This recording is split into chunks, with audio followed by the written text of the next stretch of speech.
The New Testament reading for today, January 20th, is Matthew 13:24 through 46. Here is another story Jesus told. The kingdom of heaven is like a farmer who planted good seed in his field. But that night, as the workers slept, his enemy came and planted weeds among the wheat, then slipped away. When the crop began to grow and produce grain, the weeds also grew.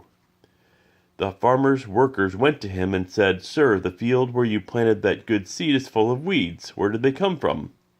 "An enemy has done this," the farmer exclaimed. "Should we pull out the weeds?" they asked.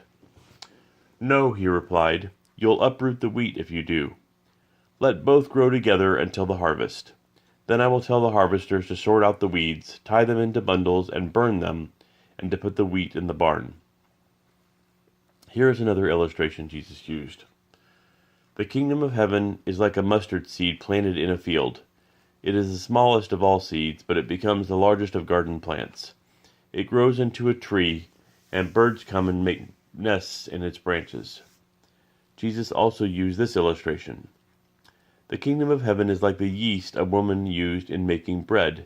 Even though she put only a little yeast in 3 measures of flour, it permeated every part of the dough. Jesus always used stories and illustrations like these when speaking to the crowds. In fact, he never spoke to them without using such parables. This fulfilled what God had spoken through the prophet. "I will speak to you in parables. I will explain things hidden since the creation of the world." Then, leaving the crowds outside, Jesus went into the house. His disciples said, "Please explain to us the story of the weeds in the field."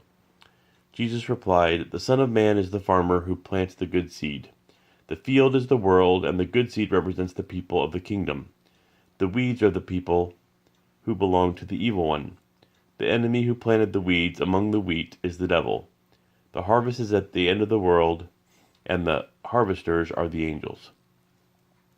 Just as the weeds are sorted out and burned in the fire, so it will be at the end of the world. The Son of Man will send his angels, and they will remove from his kingdom everything that causes sin and all who do evil. And the angels will throw them into the fiery furnace where there will be weeping and gnashing of teeth. Even the righteous will shine like the sun in their Father's kingdom. Anyone with ears to hear should listen and understand." The kingdom of heaven is like a treasure that a man discovered hidden in a field. In his excitement, he hid it again and sold everything he owned to get enough money to buy the field. Again, the kingdom of heaven is like a merchant on the lookout for choice pearls. When he discovered a pearl of great value, he sold everything he owned and bought it. Psalm 18, 1 through 15. I love you, Lord. You are my strength. The Lord is my rock, my fortress, and my Savior. My God is my rock, in whom I find protection. He is my shield, the power that saves me, and my place of safety. I called on the Lord, who is worthy of praise, and he saved me from my enemies. The ropes of death entangled me, floods of destruction swept over me. The grave wrapped its ropes around me, death laid a trap in my path.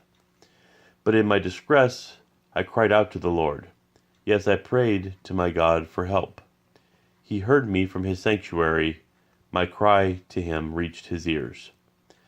Then the earth quaked and trembled. The foundations of the mountains shook. They quaked because of his anger.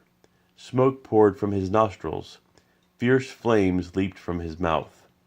Glowing coals blazed forth from him. He opened the heavens and came down. Dark storm clouds were beneath his feet. Mounted on a mighty angelic being, he flew, soaring on the wings of the wind. He shrouded himself in darkness, veiling his approach with dark rain clouds. Thick clouds shielded the brightness around him and rained down hail and burning coals. The Lord thundered from heaven. The voice of the Most High resounded amid the hail and burning coals. He shot his arrows and scattered his enemies. Great bolts of lightning flashed, and they were confused. Then at your command, O Lord, at the blast of your breath, the bottom of the sea could be seen, and the foundations of the earth were laid bare. Proverbs 4, 1 through 6. My children, listen when your father corrects you. Pay attention and learn good judgment, for I am giving you good guidance. Don't turn away from my instructions, for I too was once my father's son, tenderly loved as my mother's only child. My father taught me, take my words to heart, follow my commands, and you will live. Get wisdom, develop good judgment. Don't forget my words or turn away from them. Don't turn your back on wisdom, for she will protect you. Love her, and she will guard you.